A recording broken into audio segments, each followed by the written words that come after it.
시청자 여러분 안녕하십니까? 행복한 미래를 여는 방송 복지TV 뉴스입니다. 전국의 장애계 단체가 연대해 결성한 장애 등급제, 부양 의무제 폐지 공동행동. 공동행동은 두 제도의 폐지를 촉구하며 서울 광화문 역사에서 농성을 진행하고 있는데요. 농성 3주년을 맞아 결의대회가 열렸습니다. 정유림 기자입니다. 장애 등급제와 부양 의무제 폐지를 위한 장애계의 목소리가 서울 한복판에 울려 퍼졌습니다. 장애 등급제 부양 의무제 폐지 공동행동이 광화문 농성 3주년을 맞아 이틀 동안 개최한 1박 2일 전국 집중투쟁. 전국 장애인 차별철폐연대 등 230여 개의 장애계 단체가 연대한 공동행동은 그 투쟁의 시작으로 장애인 활동보조 권리 보장을 위한 집중 결의대회를 열었습니다. 이들은 재정 효율화 방안을 통해 재정을 절감하고 지자체의 자체 예산 사업을 축소시키려는 정부를 강하게 비판했으며 활동보조인에 대한 시급인 수가 인상을 강력히 촉구했습니다. 현재 활동보조인의 시급은 8,810원. 중개기관 등에 내야 할 수수료 등을 제하고 나면 노동자가 받을 수 있는 임금은 최저임금을 밑도는 상황이지만 정부는 복지 예산 절감이란 이유로 시급의 인상폭을 5% 정도로만 추진하고 있는 상황입니다. 이에 전국 활동보조인 노조 측은 질 좋은 서비스를 제공하려면 무엇보다 활동보조인에 대한 처우 개선이 최우선이라고 목소리를 높였습니다. 버스의 공공요금들은 하늘 높이 뛰어오르고 있는데 헐보 수가 자체가 뛰어오르지 않습니다. 그래놓고선 질 좋은 서비스를 제공해라 그렇게 요구하고 있습니다. 이어진 농성 3주년 투쟁 결의대회에서도 공동행동은 한 목소리로 장애 등급제와 부양 의무제 폐지를 촉구했습니다. 오로지 행정 편의주의적인 발상으로 고안된 장애 등급 판정으로 중증 장애가 있어도 활동보조 지원조차 받을 수 없고 부양 의무자 기준에 가로막혀 수급에서 탈락하는 빈곤층이 100만 명을 넘어서는 현실에서 제도의 폐지는 불가피하다는 겁니다. 장애 등급제와 부양의무제 폐지해서 사람답고 인간답게 살아보는 것입니다. 장애 예방, 빈민 예방을 우리가 이렇게 쓰면 좋겠습니다. 한편 이날 공동행동은 서울 보신각에서 광화문 광장까지 도심을 행진하며 복지를 통제하려는 정부에 끝까지 싸울 것을 결의했습니다. 복지TV 뉴스 정유림입니다. 국회 보건복지위원회가 정진엽 보건복지부 장관 후보자에 대한 인사청문회를 열었습니다. 인사청문회에서 여야 의원들은 공공의료정책과 원격진료 등 보건복지 현안에 대한 정 후보자의 검증에 초점을 모았습니다. 특히 정 후보자가 자신을 복지부문의 문외한이라고 칭한 데 대해 장관 업무를 제대로 수행할 수 있을지 걱정이라며 청문회를 준비하는 과정에서 이미 복지 분야를 충분히 학습하고 현황을 파악했어야 하는데 장관이 되면 공부하겠다는 정 후보자의 태도는 바람직하지 않다고 지적했습니다. 기초연금과 국민연금을 함께 받는 노인 5명 중 1명은 국민연금은 그대로 받지만 기초연금은 일부 깎여서 받는 것으로 나타났습니다. 보건복지부와 국민연금공단에 따르면 지난 4월 현재 기초연금을 받는 노인은 441만 명으로 전체 65세 이상 노인의 67%가량입니다. 전체 기초연금 수급자 중 약 30%는 국민연금도 동시에 받는 것으로 집계됐는데 특히 이들 중 20%인 25만여 명은 최저 월 10만 원에서 20만 원 미만의 기초연금을 차등 지급받는 것으로 나타났습니다. 복지부 관계자는 국민연금 등 각종 소득과 재산 규모 등을 조사해 기초연금 수급 자격은 물론 지급 액수를 정하는 과정에서 탈락하거나 받게 될 기초연금액이 줄어드는 일이 발생한다고 설명했습니다. 다음 달부터 4대 중증 질환이 의심돼 초음파 검사를 받는 경우 건강보험이 적용됩니다. 또 양성자 치료에 대해 건강보험이 적용되는 암 질환도 확대됩니다. 보건복지부는 9월부터 건강보험 보장성 강화 조치를 시행한다고 밝힌 가운데 연간 123만 명 이상의 환자가 혜택을 볼 것이라고 설명했습니다. 그동안 암, 심장병, 뇌질환, 희귀 난치성 질환 등 4대 중증질환 환자에 대한 초음파 검사는 진단 이후 실시할 경우 건강보험이 적용됐지만 앞으로는 질환이 의심돼 초음파 검사를 받아야 할 때 1회에 한해 건강보험 혜택을 받을 수 있습니다. 또 18세 미만 환자의 소아 뇌종양과 두경부호 암에 대해서만 건강보험을 적용했던 양성자 치료는 소아암 전체와 성인의 뇌종양 등으로 적용 대상이 확대됩니다. 보건복지부는 지난 7월부터 맞춤형 보육 시범 사업을 실시하고 있는데요. 대다수 학부모들은 여전히 전일제 보육을 원하는 것으로 나타났습니다. 복지부에 따르면 현재 시범 사업이 실시 중인 3개의 지방자치단체에서 하루 12시간 보육을 제공하는 종일형과 6시간에서 8시간의 보육을 제공하는 맞춤형 중 신청을 받은 결과 8,000명의 지원자 중 90% 이상이 종일형을 신청한 것으로 나타났습니다. 특히 복지부는 맞춤형을 선택하는 경우 보조금 지급 등의 혜택을 제공했지만 종일형에 대한 선호가 높은 것으로 나타났다며 이에 따라 9월까지 시범 사업을 진행한 결과를 토대로 종합적인 개선 방안을 모색한다는 방침입니다.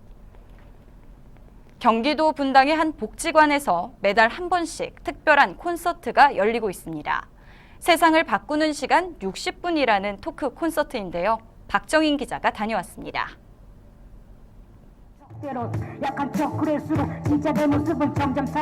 음악에 맞춰 랩이 흘러나옵니다.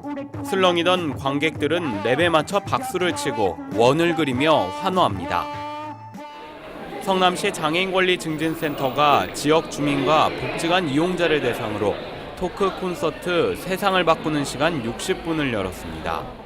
토크 콘서트에서는 속사포 장애인 래퍼로 잘 알려진 최충일 씨가 참가해 다양한 랩과 그동안 살아오면서 겪었던 여러 사연을 들려줬습니다. 제 장애를 수용하는 순간 제가 어렸을 때 같이 했던 그 친구들에게 장애를 어떻게 설명을 해야 될까? 또한 콘서트에서 그는 누구나 성장을 하면서 고통을 겪고 있고 나도 그렇지만 그것을 잘 견뎌내고 있다고 말했습니다. 한편 성남시 장애인권리증진센터는 장애 인식 개선 교육의 일환으로 매달 장애인 당사자를 초대해 토크 콘서트를 진행하고 있습니다. 복지TV 뉴스 박정인입니다. 우리 사회 복지를 이끌어갈 주역인 2030 청년 복지사들. 이들의 무한한 상상력을 일깨워 더 나은 복지사회를 만들기 위한 교육 행사가 펼쳐졌습니다. 소통과 공감의 현장, 양예슬 아나운서입니다. 한국보건복지인력개발원에서 주관하는 2030 청년복지사를 위한 무한상상 교육 행사가 빛고일 시민문화관에서 열렸습니다. 보건복지 분야에 종사하는 공무원과 민간 종사자 등 50여 명이 참여했으며 20일부터 이틀간 진행됐습니다. 인문학과 청년창업 등 다양한 분야의 복지 강연을 통해 소통과 배움 회장이 마련됐습니다. 이번 교육을 통해서 좀 더 저도 지금 저희 센터에 있는 그 대상자분들, 클라이언트 분들에게 좀 더 폭넓은 사회복지 서비스를 전달할 수 있게 된 계기가 돼서 정말 좋은 기회인 것 같습니다. 창조적인 복지기획이라는 주제로 빅데이터가 왜 사회복지에 중요한지를 배우기도 했습니다. 복지사들의 창조 기획이라는 것은 결국 본인이 갖고 있는 자원에 대해서 이해, 고민, 그런 것들이 결국 시각화된 자료를 통해서 표현됐을 때 진정한 효과를 볼 것이다. 본인의 창조 기획이 이루어질 것이다. 그래서 창조적인 복지 기획의 방향은 본인의 기획력 향상도 물론 마찬가지지만 본인이 갖고 있는 인적, 물적 자원에 대한 이해, 그다음에 속한 공간의 자치에 대한 강화를 생각하는 것 쪽으로 오늘 강의는 좀 강조하고 싶었습니다. 특히 오후에는 고민을 공유하는 토크 콘서트와 퍼포먼스 공연이 펼쳐져 참여자들에게 재미와 감동을 선사했습니다. 이번 교육 프로그램을 통해 복지 관련 종사자들이 자신의 삶을 되돌아보고 사회복지에 대한 앞으로의 비전도 내다볼 수 있는 좋은 기회가 되었습니다. 제가 행복해야지 어르신들한테도 행복을 전할 수가 있는데 나는 얼마큼 행복한가 스스로 만족하면서 살아가고 있는가 요즘에 좀 고민이 많은 것 같아요. 혼란이 좀 있을 때가 있어서 그런 걸 좀 찾기 위해서 많이 노력을 하고 있습니다. 행복해질 수 있는 방법을 함께 나눴으면 좋겠습니다. 늘 사회적 약자 편에 서 있는 사회복지 종사자들. 서로 위로하고 공감하며 진정한 복지 세상을 꿈꿀 수 있는 소통의 장이었습니다. 광주에서 복지TV 뉴스 양희슬입니다. 한국도박문제관리센터 경남센터가 지난 20일 창원시 성산구 사파동에 문을 열었습니다. 한국도박문제관리센터는 사행산업통합감독위원회 법에 근거해 현재 본부 상담센터를 포함해 전국에서 8개 센터가 운영 중이며 경상대학교가 운영을 맡은 경남센터는 9번째 센터로 앞으로 도내 도박 중독자와 그 가족에 대한 즉각적이고 전문적인 도움을 제공하게 됩니다. 경남에는 특히 창원 경륜장을 비롯해 부산 경남 경마공원, 부산 지역 카지노와도 인접해 있지만 지역 내 도박 중독 치료를 위한 전문 기관이 없었습니다.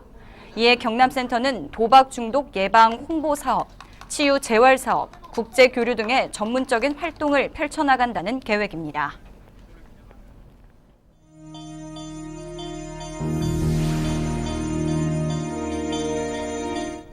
이어서 간추린 뉴스를 전해드립니다. 장애학생 지원 네트워크는 가정폭력에 시달려온 장애학생의 피해 사실을 알면서 은폐하고 묵살, 방조한 인천 서부의 한 초등학교 교장에 대해 관리 감독을 소홀히 한 인천시 교육청을 규탄하는 성명서를 발표했습니다. 네트워크는 인천시 교육청에 2번 다시 학교 현장에서 학대 사건이 발생하지 않도록 교장을 중징계할 것을 요구했습니다. 보건복지부는 메르스 여파로 환자가 감소한 의료기관의 경영난을 덜어주고자 긴급 지원자금 융자 신청을 2주간 접수합니다. 금리는 2.47의 5년 이내 상환을 조건으로 하며 20억 원 한도에서 전년도 매출액의 4분의 1까지 대출이 가능합니다. 대구 청각 언어장애인 복지관이 재과 제빵 직업훈련에 참가할 청각 또는 언어장애인 훈련생을 오는 31일까지 모집합니다. 교육은 9월부터 11월까지 2달간 이뤄지며 신청에 관한 내용은 복지관으로 문의하시면 됩니다. 서울 영등포구에서 다음 달 3일 소셜픽션 장애인 복지소통 한마당 행사를 엽니다. 이번 행사는 지역의 문제는 마을에 살고 마을에서 일하는 구성원이 장애인 복지 전문가라는 관점으로 영등포군의 주민센터와 민간단체, 주민이 함께 장애인 복지에 대한 목표를 나누고자 기획됐습니다. 행사 참가는 영등포구 홈페이지를 참고하시면 됩니다. 송파구 방위복지관은 장애인 문학 공모전 내 안의 이야기의 후보 작품을 오는 29일까지 접수받습니다. 공모전 주제는 자유 주제로 운문과 산문 부문의 작품을 접수하며 응모 자격은 서울과 경기 지역에 거주하는 장애인입니다. 강남장애인복지관은 2015 장애아동 미술작품 전시회를 오는 27일까지 서울 강남구민회관 홍보 전시실에서 개최합니다. 이번 전시회에는 복지관에서 실시 중인 미술 교육 프로그램에 참여한 장애 어린이와 청소년들의 작품 총 61점이 전시됩니다.